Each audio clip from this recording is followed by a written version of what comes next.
20,000 Leagues Under the Sea, Chapter 14, A Submarine Forest.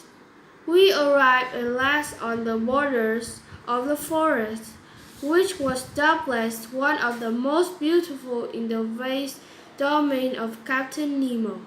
He looked upon it as his own, and who was there to challenge his right? The captain gave the signal for us to stop and rest.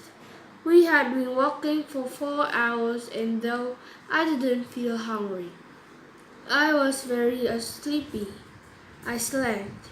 When I awoke, I didn't know how long I was asleep. I saw an enormous sea spider more than a yard high, looking at me with his squinting eyes. But before it could attack and harm me, Captain Nemo shot it with his gun. I saw its horrible claws twist and turn in horrible convulsions before dying. It reminded me that other animals are dangerous and fearful, were hunting these depths, and that my gun and diver strength would not be able to protect me against them. We turned on our lamps when we reached the dark parts of the forest. A wall of superb rocks rose up before us. We walked into swarms of little fish, more numerous than birds in the air. Then I saw the captain put his gun to his shoulder and fire. A hissing animal fell a few steps from us.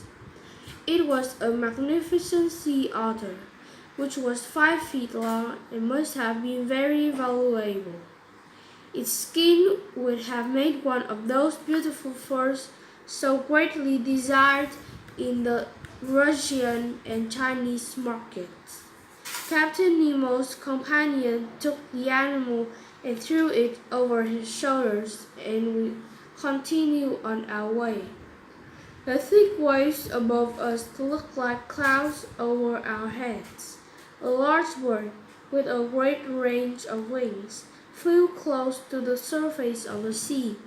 The captain's companion shot it, and it fell to the water and into the arms of its killer's skillful arms. It was a magnificent albatross.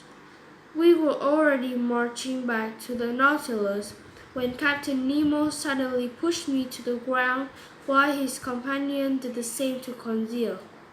The captain then lay down beside and remained perfectly motionless. I quickly knew the reason why. 2 fearful dogfish were swimming near us. They were terrible, monstrous creatures which could easily crush a man in their jaws. Meeting a dogfish at sea was more dangerous than meeting a tiger in a jungle.